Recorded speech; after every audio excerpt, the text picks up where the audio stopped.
time to talk taxes. Senator Ron Wyden is a Democrat from Oregon. He serves on both the Budget and Finance committees. And Senator, our good friend Judd Gregg, speaks very highly of you in this bill that you guys were working on. Now you're doing it with another Republican, Senator Coates. And we wish you luck. But we were talking about that piece yesterday in the New York Times. Every sacred cow, everybody's got a sacred cow. It just seems like you just are walking into a buzzsaw every time you try to take the slightest thing away from someone who has a beer company in their state.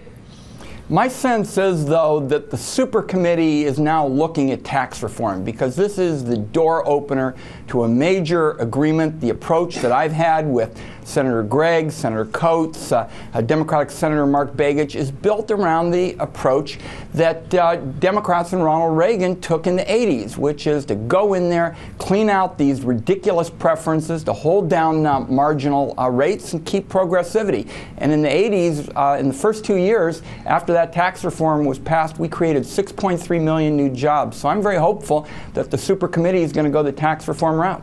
Did you see that piece I'm talking about, though? It's difficult, right? You'd at least concede that everybody's got something that they think is different in terms of, well, in this case, the effect is desirable. If you take that away, the tax break away, we're going to lose that, and I'm not willing to compromise on that. Look, as long as you keep this dysfunctional anti-growth mess that we have for a tax code, which is just riddled with dodges and preferences, of course you're going to have people offering these kinds of approaches. What I'm advocating, Senator Gregg, Senator Coates, Senator Begich, is we want to throw the whole thing overboard. We have had thousands of preferences added over just the last few years. It comes to almost one for every working day. We just had a report come out that our country now ranks 5th in terms of competitiveness worldwide. We have the 2nd highest tax rate. What we have to do now is go in there, drain the swamp. This isn't like healthcare. We've done it before, and I want to build on the model where Democrats, progressive Democrats, and Ronald Reagan came together and we helped grow the economy. Senator, let's talk about the effective tax rate for corporations. Right now, it's somewhere in the 17 to 18%. Ultimately, where do you want that number to reside once you take out all the loopholes? My sense is that the low 20s is where we ought to end up. And we can do that and still have a tax code that is strongly progressive. I mean, the bottom line today is we ought to be encouraging innovation rather than trying to find the best tax preference. We're not doing that. And right now, my sense is we are lurching from just one temporary tax break to another. Our businesses need some certainty and predictability. That's what permanent tax reform would give them. Senator, I hear from the progressive. You mentioned the progressives back with. I don't know what kind of progressives they were back with in the Reagan years, but the progressives today, there's a real bloodlust for higher rates on rich people, and it sounds to me like you're not even going to raise marginal rates. You're not even going to let the Clinton or the Bush tax cuts expire. I mean, Andrew brings up fairness almost every day, and you can see with the president's agenda. In the jobs bill, I mean, we hear it again and again and again. Millionaires and billionaires, millionaires and billionaires. There is a real need to raise taxes on the wealthy at this point. It doesn't sound like you are proposing that.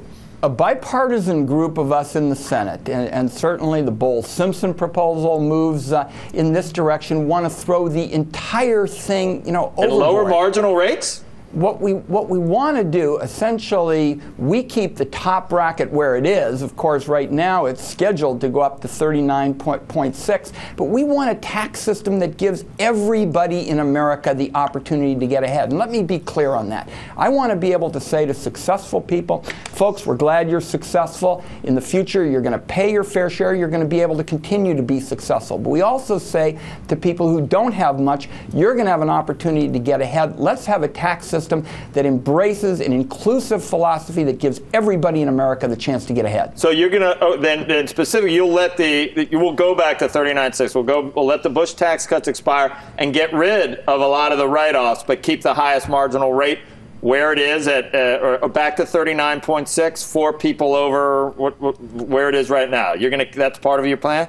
No. Our major brackets are 15, 25, and 35. And we bunched the overwhelming number of people into those brackets of 15 and 25. If you're middle class, under our legislation, you're going to get $3,000, $4,000 worth of tax relief. We tripled the standard deduction. In a consumer-driven economy, that means that the middle class person who right now is being very cautious will go out and buy a washing machine, will buy an automobile, will help us get folks back in the stores. That means the stores can hire and they can order stuff from their manufacturer.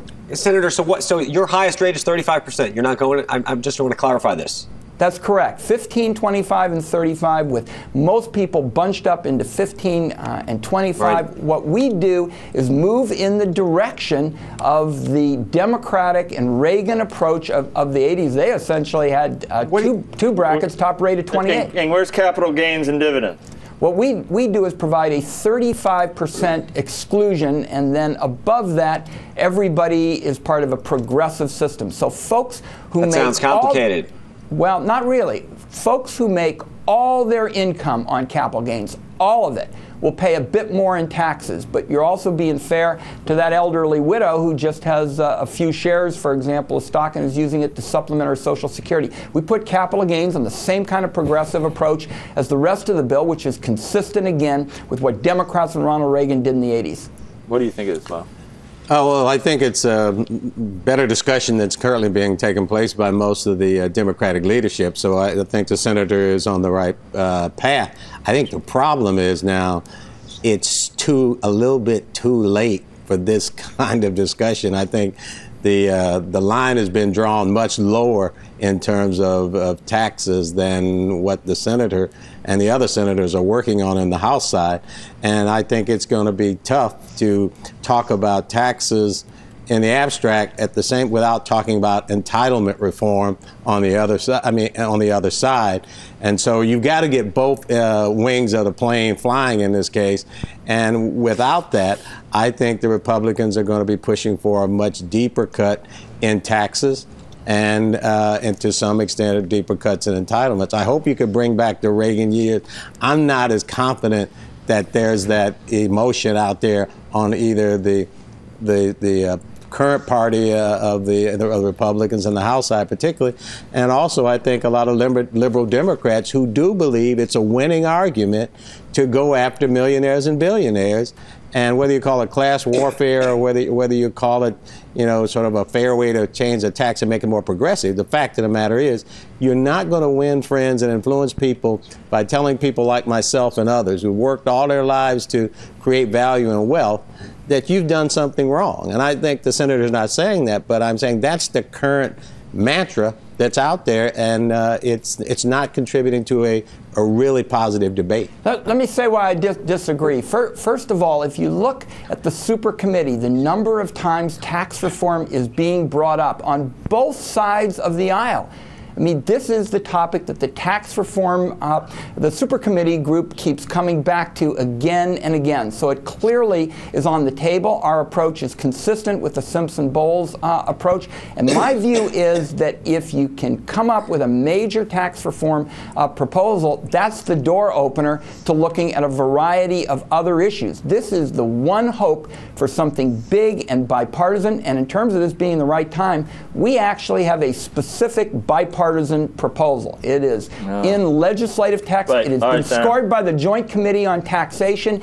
Any member of the super committee can take our bill and essentially dial in the kinds of rates they want to debate because it's been scored. I think the right will say 35 is too high, and the left will say you're not soaking the rich nearly enough. So nobody's going to be happy. But anyway, we've got Democrats and Republicans on the bill right now, and they range across the political spectrum. They're here, though. I'm talking about these people out here. We had that in Simpson-Bowles, too, and it went nowhere. All right, thank you. That wasn't a legislative proposal. This is text. It's got support. Thank you, Senator.